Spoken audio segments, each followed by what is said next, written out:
So, hi guys! Magluluto ako ngayon ng ginisang papaya.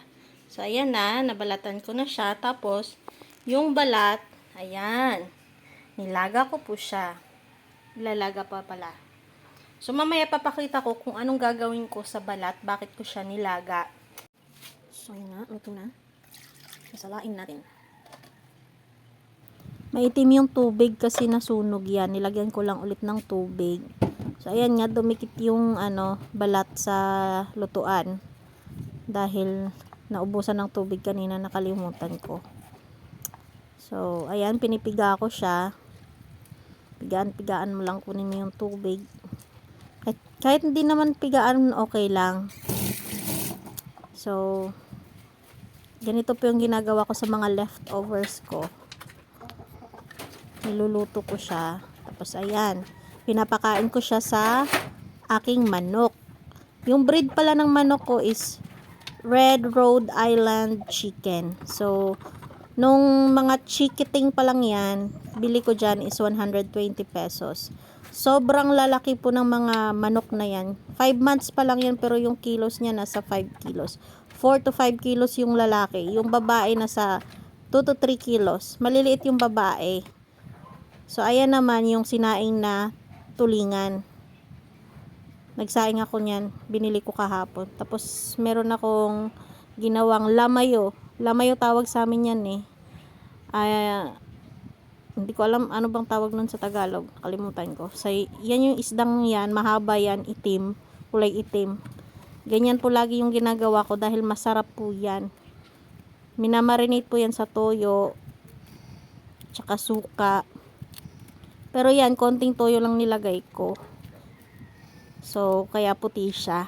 Hindi siya yung itim na itim. Kasi pag maraming toyo, may itim kulay niyan. So, binilad ko siya sa araw. Para meron akong ulam for tomorrow morning. So, ayan na nga, tuyo na. So, nilipat ko na siya dyan sa lalagyan. Bali kasi, lalagay ko lang din naman yan sa ref para hindi masira. Pwede naman hindi siya ilagay sa ref, pero gusto ko siya ilagay sa ref eh. So, bali ganyan yung ginawa ko. Ginagawa ko pala. Tsaka yung tulingan din. Tuyo na siya.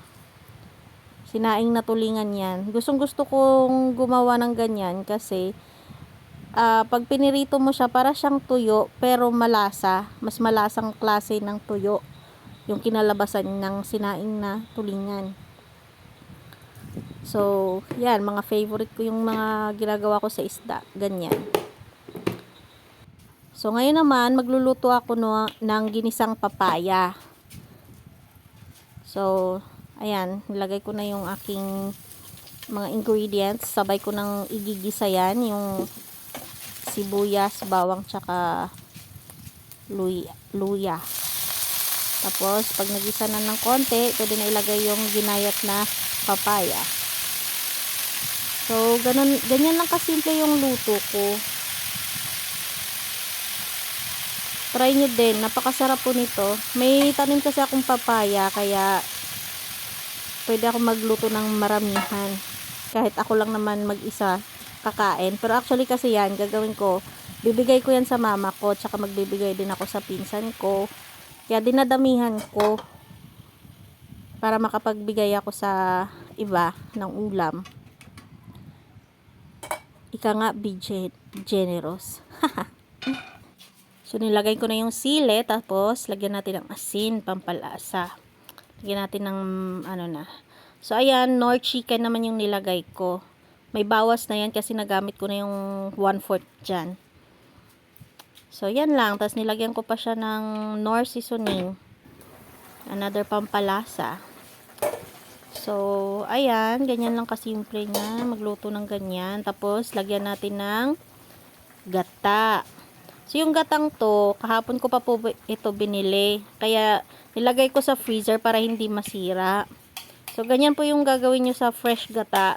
Kung marami kayong fresh gata, tapos hindi nyo naman maubos gamitin, pwede nyo pong ilagay sa freezer. Para hindi siya masira. Para pwede nyo pa siyang gamitin. So, ganyan yung ginagawa ko.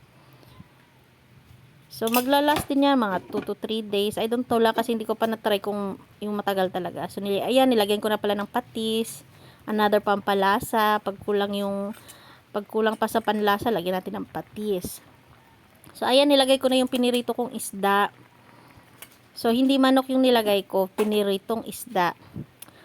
Tapos, nilagyan ko pa ng sile. Para medyo maanghang. Pero actually, hindi ko naman siya, hiniwa. So, ayan, nilagyan ko rin ng paminta. Another pampalasa. So, tinikman ko. Masarap. Pwede na. Diba? So, ilagay na natin yung malunggay. So, yan yung mga pwede nyong gawing ulam na napakasimple at mura lang. Diba? Mura lang yan kasi wala akong gastos dyan. Yung malunggay galing sa kapitbahay. Yung papaya, tanim ko yan. Yung isdang yan, binili ko yan kay mama. So, yun lang. Thank you for watching. Bye! Ingat!